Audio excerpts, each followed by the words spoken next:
Hi guys, welcome to Throwzone.com. This is Mohit Soni and you are looking at the all new Tata Harrier, launched a couple of months ago. We finally spent some quality time with it, and what we can tell you is that it has a lot of things to offer, and one of them is the striking design. So let's begin with that. As you can see, it has a reminiscence of the Land Rover vehicles, and that is apparent because Tata is clearly saying the fact that this car has been derived from the D8 architecture that Land Rover uses. So technically this has the essence and in terms of design and platform and chassis from the Land Rover Discovery Sport, the smallest SUV, and this is currently Tata's flagship to a certain extent. There is the Hexa, of course, but let's begin with the design. As you can see, it's a very powerful looking design. It has a lot of haunches, and it has a lot of quirky elements at the same time. I think it's the job really well done.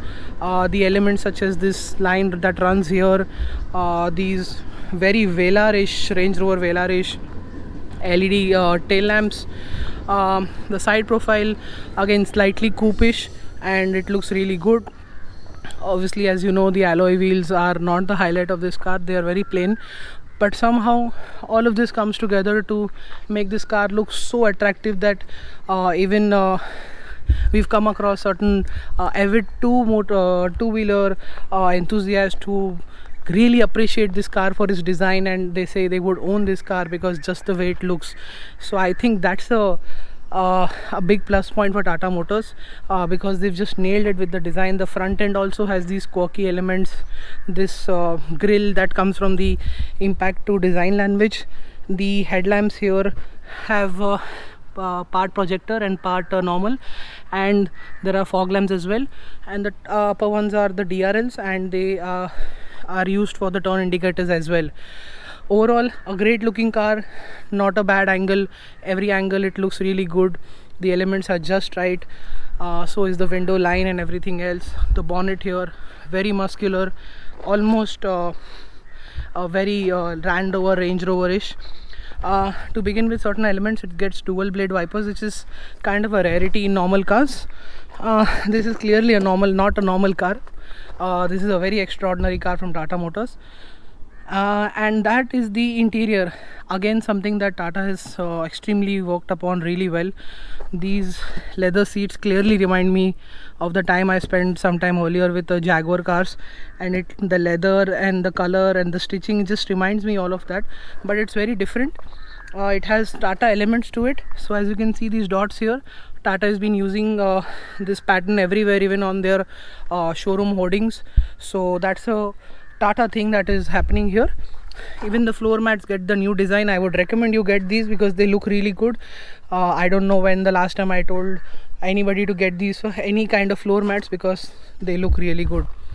That's the steering wheel. It's very different from the usual Tata new cars that are coming into the market one after the other, and it's got a whole host of buttons. It's got cruise control on this side, and that's the usual volume and Bluetooth and calls to choose from.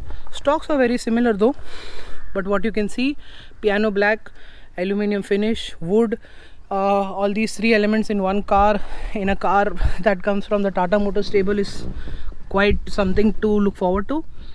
And let me just start the car for you, because it has, yep, that's the multi-jet firing. Yeah, and that's the infotainment system. We are lucky enough to get this new updated infotainment system, where it gets Apple CarPlay as well. Earlier it only had Android Auto. Overall, as you can see, the interior is really nice. The dashboard is very minimalistic, so it frees up a lot of space. The wood here also is plastic, but it's really high quality. Quality is good, fit finish is all right. There are things which could be better, but as you can see, these lines that run all the way from here and end here, it's again a very Land Rover Jaguar-ish thing that we are used to. If you see our reviews, speaking of more Tata elements, that's the new screen, entirely new. We have not seen it before. We will see it in the Tata Ultras that is coming in the next couple of months. Very basic looking speedometer, but everything can be controlled from here. So as you can see, all the trip fuel efficiency parameters. There's a power torque, there you go, distance to empty, and you can see what music you're playing. That's the city mode. Press this and it becomes sport, press this and it becomes eco. I think that's a I'll come to that later, explaining how it works. That's the fog lamp, and that's the rear fog lamp as well. Overall, really good interior. Let me jump into the back and tell you what's it like in terms of space. That is the space.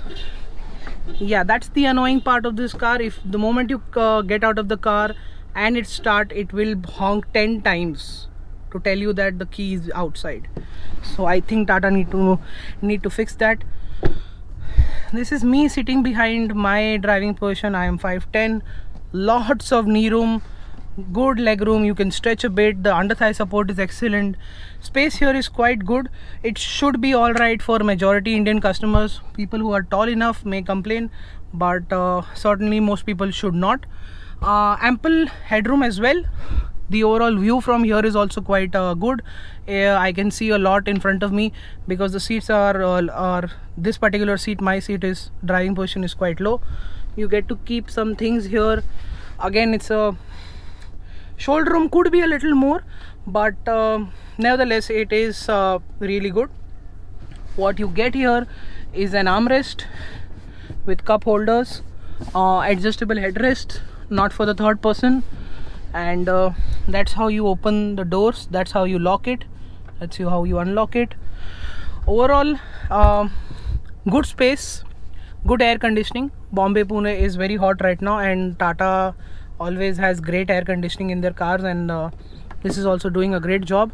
In terms of other things in interior, the JBL sound system is good. It's really good for the price and size, but obviously we've seen better setups.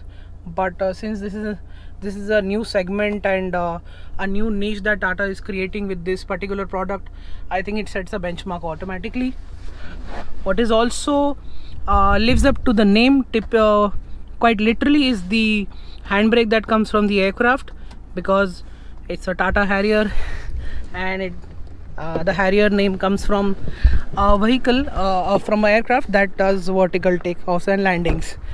Let me now get back into the boot, and you are going to hear the honk 10 times now. Yep, that's the boot, 425 liters, quite impressive. And let's now jump into the driving part after the honk ends. So let's begin with the off-road part. As you can see, it has 3 modes here. This normal mode which we are in right now. Switch the dial, and as you can see, it's gone in wet mode. Dial again, and it goes into rough road. There are no four-wheel drive or all-wheel drive on offer, and there's no automatic gearbox or a low-range gearbox. These are basically terrain modes that are again taken inspiration from the Land Rover cars, and we've clearly not taken it off-road much apart from this particular patch that we had to come to, and but it has enough ground clearance of around 200 millimeters, so it should do just fine. Hardcore off-roading is not recommended with this car. Once it gets 4-wheel drive, that will be a story for another day then. But for now, let's begin with the driving. This comes with a 2-liter 4-cylinder engine, multi-jet engine, that is also seen in the Jeep Compass, which it also goes against to a certain extent. Here it makes 140 PS of power and 320 Newton meters of torque. It comes with a manual gearbox only. There is no automatic gearbox as well. And what we can tell you, the gearbox is very smooth. It feels almost car-like to drive. The gates are almost well defined. The shift is quite short, and the clutch is almost light, and we were stuck in traffic for 2 hours and we did not find the clutch to be that heavy so that it causes any soreness to the feet. And what we realize is the drivability is excellent in certain traffic situations. You can let it stay in third gear and it will immediately start pulling the moment you put your foot down again. You don't need to shift to second or third. Maybe for some speed breakers, if you are 5 passenger loaded, you will have to come down to first, but that's a given thing with almost any SUV or any car. The more load it has, you have to downshift. But overall drivability in the city is excellent. Like we said, the gearbox is great, the clutch is great, the steering is light, but and despite it's a hydraulic clutch and something enthusiasts really like, it still does not have the feel or the feedback that you expect from a hydraulic steering. We don't know why that's the case. Hydraulic steering does allow you to get things more communicative, but it does not. And performance is great. Mid-range is pretty good. It can cruise at 120, 130 if you want to. It has a top speed of 170 or 180 kilometers an hour, and it reaches there very quickly. The gearing is just right. NVH levels, you've heard from the launch that the engine makes a lot of noise, but it's all bearable if you have a slight amount of music, which you will most likely have all the time, and air conditioning on. You will barely hear it. Even if you manage to hear it, it's the sound levels, the NVH levels are acceptable, and you can neglect the minor vibrations and the noise that are coming inside the cabin. There is wind noise to a certain extent, because the large ORVMs on the outside can create a lot of wind noise. Tire noise is quite well suppressed. The overall noise outside in the traffic situation, you cannot hear a loud commercial vehicle rattling its diesel engine or much of the honking or anything like that. The cabin is really well insulated. It almost feels like a luxury car to be inside when it comes to NVH levels.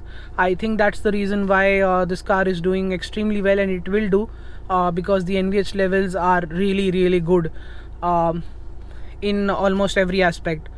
In terms of dynamics, it's spot on. It just rides really well. Ride quality is excellent on our highways, where there are where it looks like it is smooth in front of you, but there are certain ripples. It absorbs them really well, and the ride is pliant all the time at any given speed, and over almost any kind of road. The ride quality is excellent. At the same time, the suspension is stiff enough to reduce the body roll by a very large extent. Obviously, if you push it a little bit more hard, you will come across it, but then again, we don't do that all the time. You will enjoy the ride quality, you enjoy the stability, you will like the progressive brakes and the pedal bite that it has to offer, and overall driving impressions are quite good. We just wish it had a more communicative steering. Despite it's a hydraulic unit, I think that's an opportunity missed. But let's jump to. I think the verdict for this car is quite simple. Tata has yet again bought a car which has stunned the market with its pricing, with its design, and with the kind of underpinnings it has to offer. The design is clearly a very, very big part, and the Tata Motors design team has done a brilliant job in making this car look really good in all colors. We've seen white, grey, orange. All of them makes the car look really good. Tata also has got the ride and handling pretty much spot on, and the engine is quite good, the drivability is good, the performance is good. You get a healthy 10 to 11 kilometers per liter fuel economy as well. Overall, it's quite a safe car. It's got a good amount of features. It could have done with a little bit more on the top end, but then again, what you're getting is a car which is based on quite a robust platform. The engine is known to be quite reliable as well, and overall, all of this makes the Tata Harrier quite impressive and quite unbeatable in this segment to a large extent. The only thing that goes against the Tata Harrier is the fact that it does not offer much options. There's no automatic on offer, there's no petrol on offer, and something that is picking up. Petrol SUVs are surprisingly picking up, and there's no four-wheel drive, all-wheel drive, diesel automatic, or a petrol. I think if Tata can introduce all these options, they will definitely find a lot of buyers who are looking for something different.